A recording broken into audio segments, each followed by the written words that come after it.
Hey guys, welcome back to another video. It is Life on Reboot, and let me just move this over just now so I can get it on here. There we go. Now, going to pay a wee bit of homage here. So, for continuity, there's John talking about continuity. It's 150. For fuck's sake, John, it's not 151. Jesus, it is 3:44. So we're going to talk about. First thing we're going to talk about is Glen Michael.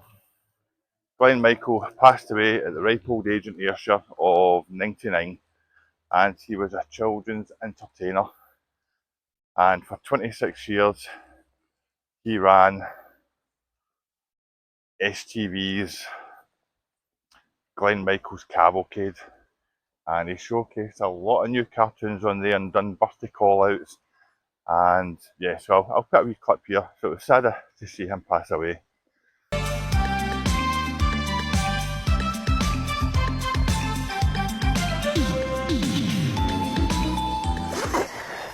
I'm just waiting for Paladin's first remark. I knew it. Glen's always been full of hot air. See, would you like to say something, Totty, would you? Sorry everyone, had to come back in. I absolutely pissed down to the point where I got absolutely soaked through, and I didn't want to ruin my camera or my phone or my mics and stuff like that. So I had to, I sheltered under a tree for a good 20 minutes and then had to come back. Let me just bring that down a wee bit. So I done a wee clip there of Glen Michael. He done birthday shout outs and read out letters. And I think he's one of the only children's presenters from that era that wasn't dodgy. Do you know what I mean? You had Schofield, you had fucking Jim will fix it. He was the only one. And later on, he used to tour around certain towns and cities of Scotland.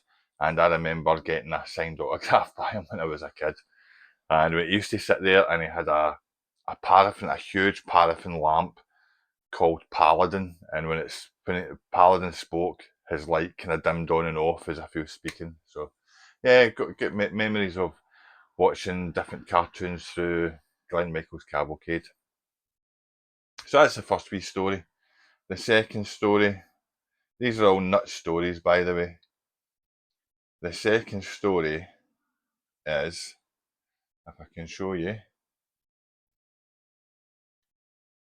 see that there, Fury. Fury is girl 12 kicked out of school lessons over Spice Girls style union dress for Culture Day.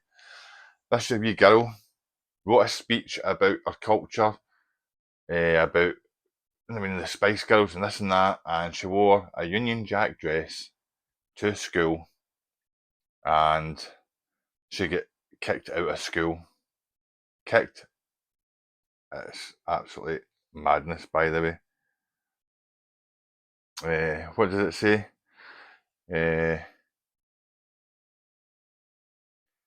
The girl wrote about history and traditions as part of the celebrations on Friday. However, she was told the dress was unacceptable and kicked out of lessons.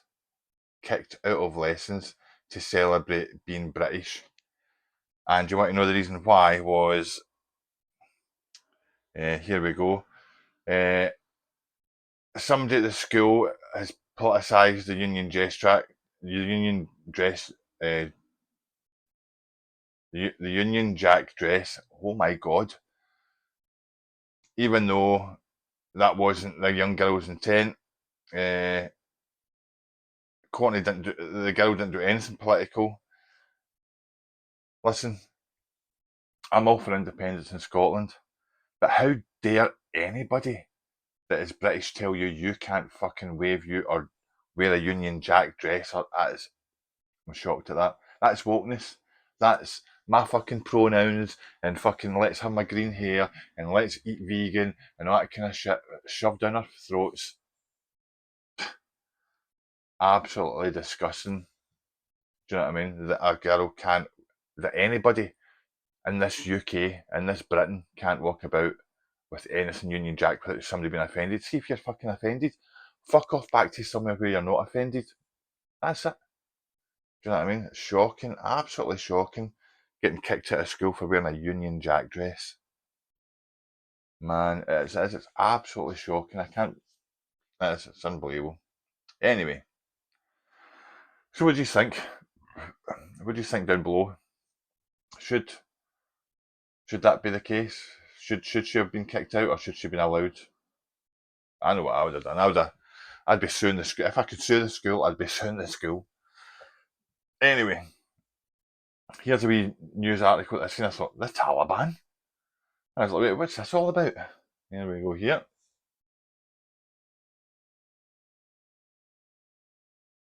And what it is the Taliban asks a 45-year-old man in Afghanistan to wait after marrying his 6-year-old bride. And I was like, what the fuck is this all about?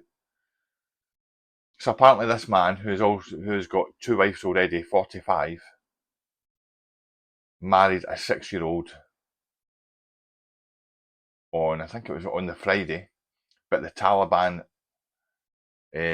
stopped, intervened and said no. And I was reading it, I was like, fucking Taliban doing something right? What's this all about? No, it gets better. So the man tried to take the 6-year-old girl home. The Taliban intervened and said, no, you can't take her home. She's 6 years old. Why don't, what we'll do is wait until she's 9 and then you can take her home. These are the fucking dogs that we're letting into this country. Do you know what I mean? That think it's acceptable to marry a 6-year-old. And then the Taliban that say, no, you can't, no, that's not right. 6-year-old, no. Let's wait until she's 9. These fucking, and you wonder why there's rape gangs and child rape gangs and abductions, and it's called dogs like this that we let into this country. Absolutely. Hello? So the battery seemed to die on my my GoPro kind of stick thing or whatever it is. So yeah, absolutely disgusting. What? I've got nothing more to say. I don't. What can you say? Do you know what I mean? What can you say about something like that? About marrying a 6-year-old, a 45-year-old Afghanistani man. The battery died again on the fucking thing. Anyway, uh, so thanks very much for watching. I think I've gained another 15 subscribers, so I really do appreciate it. And I quite like this. I think that's what I'm going to do, is maybe a wee format where I'll try and pick 3 news stories, either local, national, or worldwide, and just talk about it. Maybe give a wee insight, give it on it, and have a discussion with other people about it in the comments. So thanks once again, and I shall catch you in another video. Stay safe, take care, cheers, bye bye. Fucking thing, man.